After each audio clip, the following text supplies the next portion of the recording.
বাঙালি খানায় সবাইকে স্বাগত জানাই। আপনারা তো অনেকভাবে মুগ ডাল দিয়ে লাউ দিয়ে রান্না করেছেন অথবা মূলো ঘন্ট রান্না করেছেন নিরামিষ। আজকে আমি এখানে নিরামিষ দুটো রেসিপি করব, এতটাই সুস্বাদু আপনি একবার করলে বারবার করবেন। দুটো রান্নার কোনোটাতেই কিন্তু আমি বাটা মশলা বা গুঁড়ো মশলা দুটোর কোনোটাই অ্যাড করিনি। খেতে কিন্তু অসাধারণ হয়েছিল। তবে আমার বাড়িতে কিভাবে মশলা ছাড়া লাউ দিয়ে মুগ ডাল আর মূলো ঘন্ট রান্না করা হলো, চলুন সেটা একবার দেখে নেওয়া যাক ভিডিওর মাধ্যমে। আজকে দুটো নিরামিষ সবজি রান্না করব। একটা লাউ দিয়ে মুগ ডাল। এখানে আমি বেশ কিছুটা লাউ কেটে নিয়েছি। লাউগুলোর খোসা পরিষ্কার করে ছোট ছোট টুকরো করে কেটে ধুয়ে রেখেছি।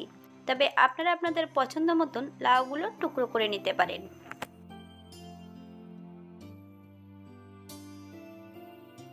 একটা কড়াইতে 25 গ্রাম মুগ ডাল অ্যাড করব। যতক্ষণ সোনালি রং না হচ্ছে ততক্ষণ বেশ ভালো করে ভেজে নিতে হবে। তবে আমি ডালটা ভাজছি কিন্তু মিডিয়াম আঁচে। বাঙালি রান্না ঘরোয়া উপকরণ দিয়ে। আপনাদের যদি রান্নাগুলো পছন্দ হয় তাহলে চ্যানেলটি সাবস্ক্রাইব করে দিয়ে পাশে থাকবেন। পাশে থাকা বেলটি বাজিয়ে দিবেন, নইলে নিত্য নতুন রান্নার নোটিফিকেশন পাবেন না। যারা ভিডিও দেখছেন কমেন্ট অনেকেই করেন না, আশা করি একটা লাইক অন্তত করবেন।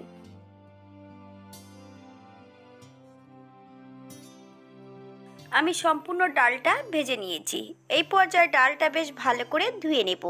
তবে আমি কিন্তু এখানে দুজনের মতন রান্না করছি, আপনারা এর থেকে কম বেশি ডাল নিতে পারেন।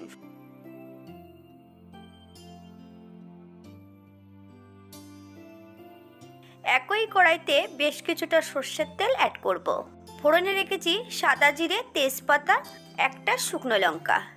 সম্পূর্ণ জিরে ভাজাটা আমি একটা পাত্রে তুলে রাখবো।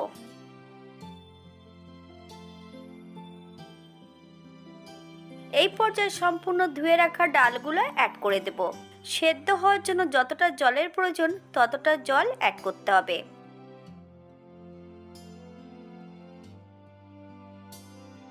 বেশ কিছুটা কাঁচা লঙ্কাগুলোকে একটু ভেঙে অ্যাড করেছি। মিডিয়াম আঁচে বেশ ভালো করে ডালগুলো সেদ্ধ করে নিতে হবে।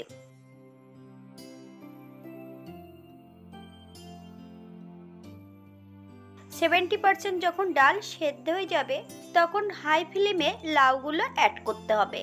এই পর্যায়ে হাফ চামচ লবণ অ্যাড করব। আপনার স্বাদ অনুসারে লবণটা অ্যাড করবেন। 7 থেকে 8 মিনিটের মতন ঢাকা দিয়ে হাই ফ্লেমে রান্না করে নিতে হবে।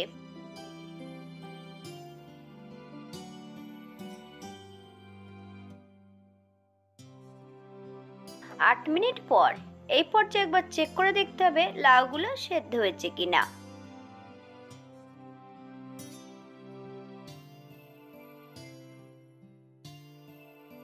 এই পর্যায়ে আমি জল অ্যাড করব 1 কাপ।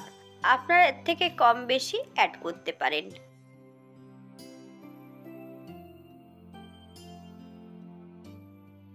হাফ চামচ হলুদ গুঁড়ো, হাফ চামচ চিনি। আপনারা যদি পছন্দ করেন তাহলে পরিমাণে বাড়িয়ে দিতে পারেন। হালকা হাতে নেড়ে চেড়ে মিশিয়ে দিতে হবে। ডাল রান্নার শেষ পর্যায়ে অ্যাড করব সম্পূর্ণ ভাজা মশলা। 1 থেকে 2 মিনিটের মতন রান্না করে নিতে হবে।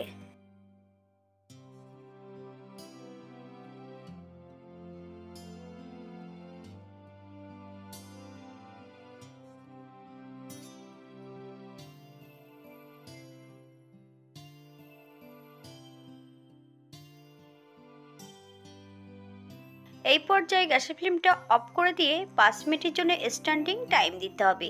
তারপর সার্ভ করব। এটা দেখতে যেমন ভারী সুন্দর হয়েছে, এটা গরম ভাতে খেতে কিন্তু অসম্ভব ভালো। যে কোনো নিরামিষের দিন আপনারা এমনভাবে মুগ ডাল দিয়ে লাউ দিয়ে রান্না করতেই পারেন। আর যারা পেঁয়াজ রসুন খাবেন তারা অবশ্যই পেঁয়াজ রসুন অ্যাড করতে পারেন।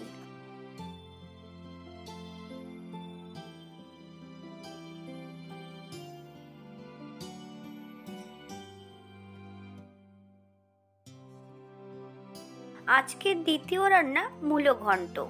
এখানে আমি 5টা মূলোর খোসা পরিষ্কার করে ধুয়ে রেখেছি।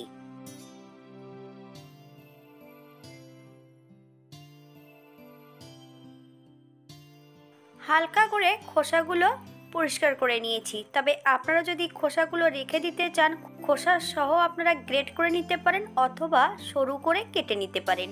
আমি এখানে সরু করে কিন্তু কেটে নিয়েছি।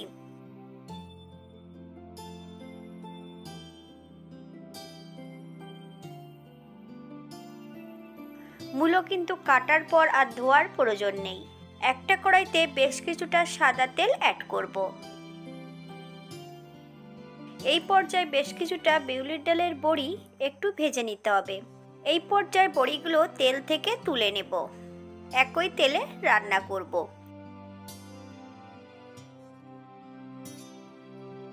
ফোড়নে রেখেছি সাদা জিরে, তেজপাতা।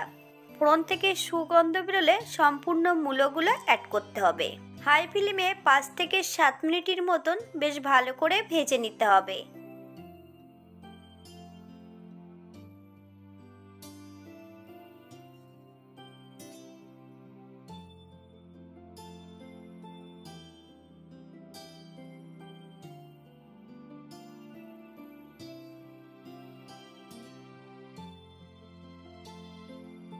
সাত মিনিট পর এই পর্যায়ে অ্যাড করব দুটো কাঁচা লঙ্কা ফালি দিয়ে অ্যাড করেছি।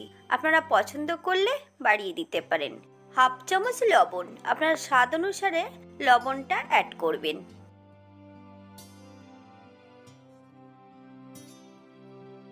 মূলো ভাজার প্রথম অবস্থাতে যদি আমি নুন অ্যাড করি তাহলে কিন্তু কড়াইতে সম্পূর্ণ জল হয়ে যাবে।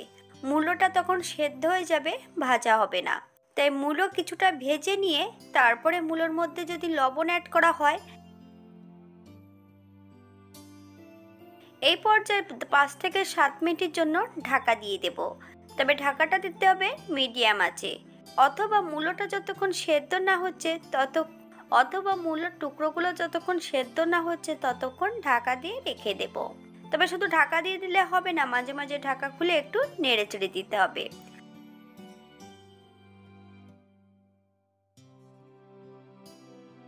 এই পর্যায়ে অ্যাড করব না 7 মিনিট পর এই পর্যায়ে একবার চেক করে নিতে হবে যে মূলোগুলো সেদ্ধ হয়েছে কিনা।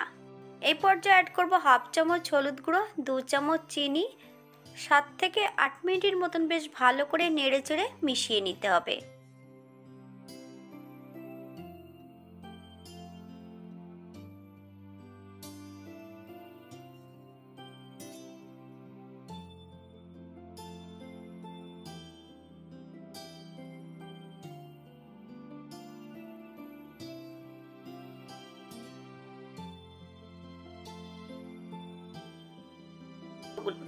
রান্নার শেষ পর্যায়ে অ্যাড করব ডালের বড়িটা। আমি ভারী কিছু দিয়ে একটু গুঁড়ো করে নিয়েছি।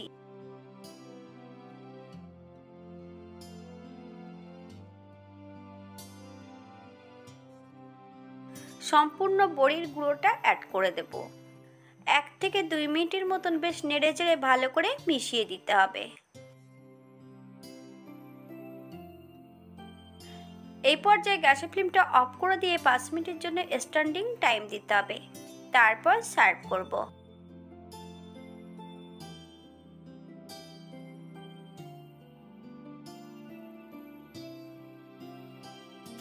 এটা দেখতে যেমন ভারী সুন্দর হয়েছে, এটা গরম ভাতে, রুটি, পরোটা সবকিছুর সঙ্গে অসম্ভব ভালো লাগবে।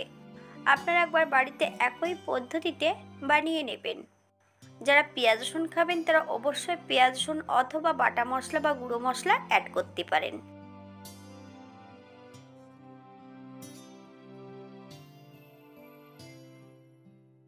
আজকের ভিডিওটি এই পর্যন্ত। সবাই সুস্থ থাকবেন, ভালো থাকবেন। অন্যদিন নতুন রেসিপি নিয়ে আপনাদের সামনে আবার আমি হাজির হব। নতুন ও পুরনো সকল বন্ধুদের অসংখ্য ধন্যবাদ ভিডিওটি দেখার জন্য। হাতে যদি সময় থাকে তাহলে একটা লাইক, কমেন্ট, শেয়ার করবেন।